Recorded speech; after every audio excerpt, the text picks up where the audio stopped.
भगवत स्मृति स्वाभाविक होने लगेगी। स्वाभाविक, जैसे हम विषयों की स्मृति करते नहीं, वो बसी हुई माला चल रहा है, स्मृति भोगों की हो रही, आरती पूजा क्रियाएं भागवतिक हो रही, स्मृति पदार्थों की भोगों की हो रही, नाना प्रकार का भोगाकर्षण का स्मरण हो रहा है, उसे स्मृति कहते हैं जो अंदर अंदर होती है।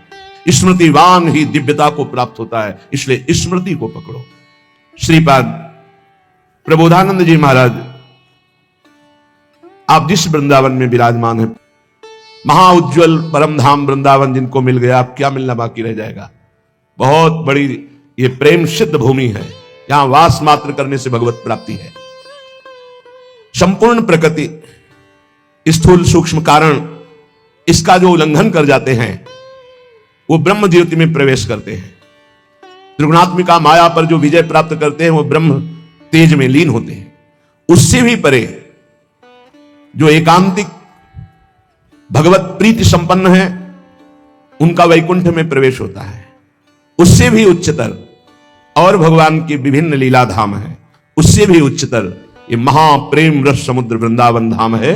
ये सर्वोपरि उज्जवल प्रेम रस प्रदान करने वाला, यदि तुम्हें वृंदावन मिल गया तो अब कुछ भी मिलना बाकी नहीं रह जाएगा। प्रिया जो नहीं पास में, वृंदावन के रसिक हरि को नहीं पहचानते।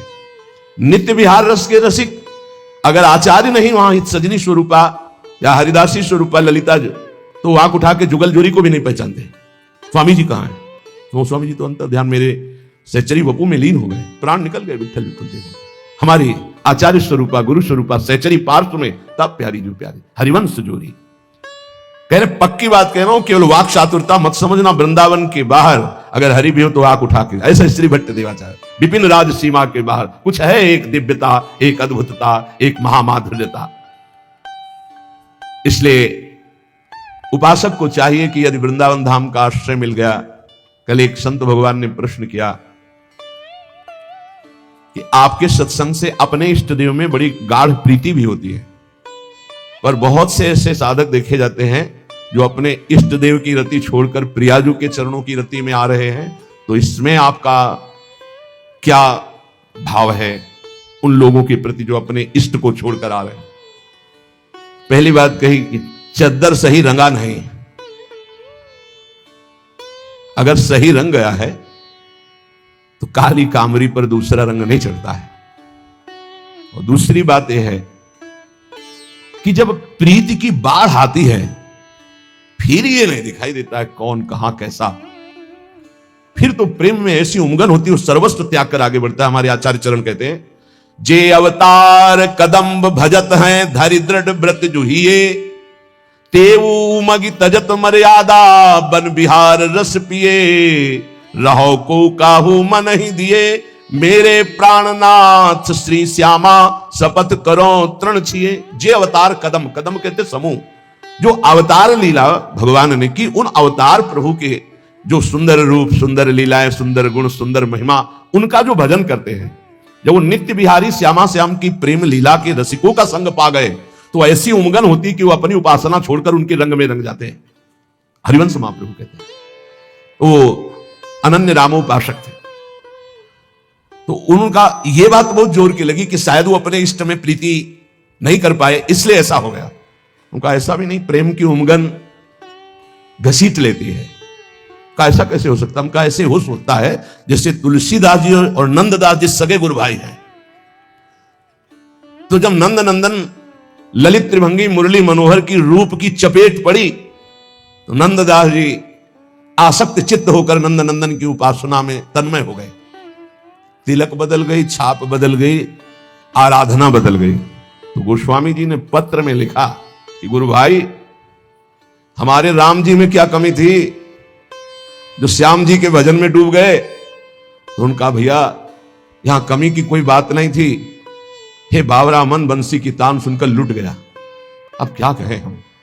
अभी गुरु जी ने भी सोच विचार के ही हमारा नाम नंददास रखा था, इसीलिए नंद नंदन ने मुझे अपना दास बना लिया, चित्त का आकर्षण कर लिया। अरे बड़े बड़ों के हृदयों में इस रूप माधुरी ने अपना प्रभाव दिखा दिया।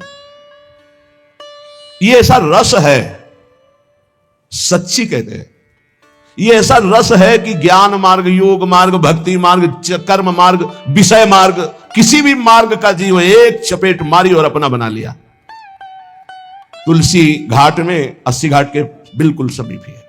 आज भी वो पीपल का वृक्ष विराजमान होगा, क्योंकि पीछे ही हमको दिखाया गया था कि ये अभी विराजमान है। अब तो बहुत सुंदर निर्माण वहां हो चुका है, पहले रज का ही सब 80 घाट पूरा रज का ही था। ध्यानस्थ बैठे हैं, चलो रास, बस वहीं से ऐसा परिवर्तन हुआ। अब हमसे पूछा जाए कि आपको क्या ब्रह्म ज्ञान में तृप्ति नहीं मिली क्या? आपको क्या अपने साधन या आचार्य निष्ठा में जैसी हरिवंश महाप्रभु में निष्ठा है, पक्की तुम्हें बता दे, क्योंकि बच्चापन से जो निष्ठा पड़ती है वो निष्ठा कभी फिसलती नहीं, ध्यान रखना। आद्य गुरु भगवान शंकराचार्य में जो निष्ठा जैसी थी वैसी ही आचार्य चरणों में निष्ठा है, जैसी आचार्य चरणों में निष्ठा वैसी आचार्य चरणों में थी। क्योंकि आचार्य चाहे 100 रूप धारण कर ले, लेकिन तब तो वही होता है, जब जब होए धर्म के हानि तब तब तम धरि प्रगटत आनि, जानी और दूजो नहीं। तृप्ति न भूख की चिंता, न प्यास की चिंता, न वर्षा की, न गर्मी की, किसी भी, न सर्दी की, कोई व्यवस्था नहीं। घाटों में तो बिना आनंद के घाटों में रहते थे क्या? लेकिन ये है आनंद ऐसा कि हमारा तो बात जाने दो, श्रीपाद प्रबोधानंद जी महाराज जो हजारों सन्यासियों के गुरु थे, हम तो उस मार्ग के पथिक थे। ये तो अद्भुत उस मार्ग को प्रदान करने वाले थे, जिनका आप ये वृंदावन महिमामृत सुन। कितने ऐसे परमहंसों के चित्तों को बलात् अपनी रास विलास में आकर्षित करके रस समुद्र में डुबो दिया, आज तक नहीं उछरे, आज तक नहीं उछरे। ये रस अगर श्री जी की कृपा से आपको वृंदावन का आश्रय, वृंदावन का वास, वृंदावन की उपासना, राधा नाम में प्रीति, आप ये समझ लीजिए कि चरम अवस्था में पहुंच रहे हैं। चरम अवस्था की उपासना आपको अहेतुकी कृपालु श्री लाडली लाल ने दे दिया। अब ये कि आपको जैसे दिखाई नहीं दे रहा है चरम अवस्था, तो आपको समझ में नहीं आएगा। जैसे दूर की वस्तु कोई जहाज में बैठे हुए दूर से देख लेता है दूरबीन से, ऐसे ही कृपा में बैठा हुआ उपासक कृपा प्राप्त नेत्रों से देख लेता है बड़ी दूर की वस्तु, कि कितनी ऊंची वस्तु हमको दी गई है। श्री भगवत ऋषि जी महाराज कह रहे कि देखे जीव जहाज चढ़ी दूरबीन धरि नैन, ऐसे ही वस्तु विचारिवर लखे आप उर ऐन, लखे आप उर ऐन। उपासक तौन कहावे रहे गुणन के बीच, गुणन आसक्त नावे, भगवत रसिक अनन्य सभाते आवे लेखे। प्रकृति पुरुषते परम, प्रकृति पुरुषते परे परम, उज्ज्वल रस देखे। यही बैठे हो, अलग अलग भाव के अनुसार दृष्टि है, लेकिन एक कृपा दृष्टि मिलती है जिससे मानस नेत्र खुलते हैं। वो दूरबीन है जो बैठे बैठे नित्य विहार रस को देख सकते हो। उपासक ऐसे ही वस्तु विचारवर लखे आप उरैन, उरैन हृदय के नेत्रों से बैठे बैठे लाखों हजारों के बीच में भी, राय गुणन के बीच, सतोगुण रजोगुण तमोगुण माया के बीच में रहता हुआ गुणन आसक्त ना आवे, त्रिगुणातीत अवस्था को प्राप्त वो महापुरुष अपने हृदय के नेत्रों से महामाधुर्य रस का अवलोकन करता है। कोई भी द्वंद्व उसका स्पर्श नहीं कर सकता। प्रकृति और पुरुष दोनों से परे, यद्यपि प्राय दो का ही वर्णन होता है, प्रकृति और पुरुष, लेकिन यहां कह रहे ये प्रकृति और पुरुष दोनों से परे परम उज्जवल महामाधुर्य रस को वो रसिक अनन्य अपने हृदय की दूरबीन से हर समय देखता रहता है।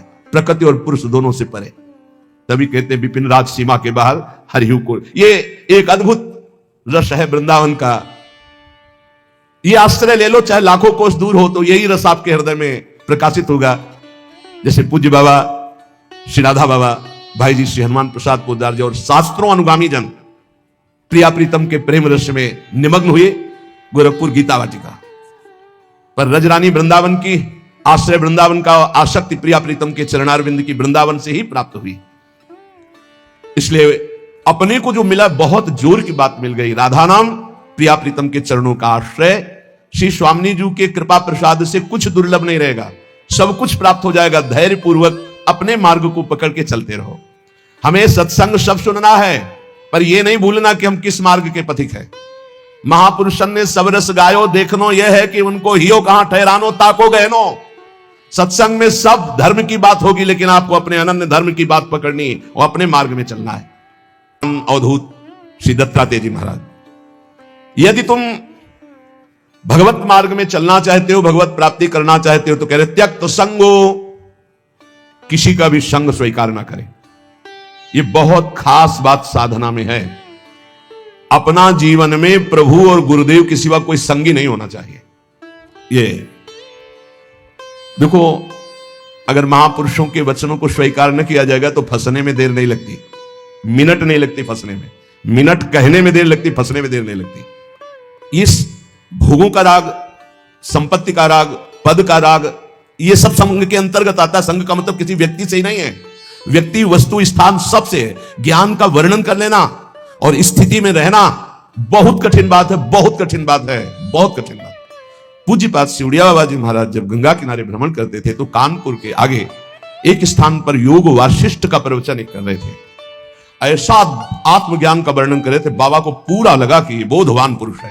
3 दिन तक प्रवचन नीचे बैठ के सुना, फिर पीछे गए और एकांत में उनसे मिले और कहा, मैं केवल एक शब्द पूछना चाहता हूं, आपको आत्मबोध है? तो उनका, आप हमारे आश्रम गुरु हैं। सन्यासी गृहस्थ का आश्रम गुरु होता है, आपसे मिथ्या भाषण महापाप होगा, इसलिए प्रभु मैं वाक्पटु हूं, विद्वान हूं, शास्त्रों का सम्यक ज्ञान है, लेकिन तत्वबोध नहीं है। आप सभी को राधे राधे, जय श्री राधे, जय श्री राधा वल्लभ हरिवंश। तो जैसा कि आपने वृंदावन की महिमा सुनी होगी और कई लोग वृंदावन गए भी हैं, वहाँ श्री कृष्ण का जन्म हुआ है। तो वृंदावन की महिमा सिर्फ सुनने से ही नहीं, वो चीज़ सत्य है। जो हम सुनते हैं वो चीज़ गलत नहीं है।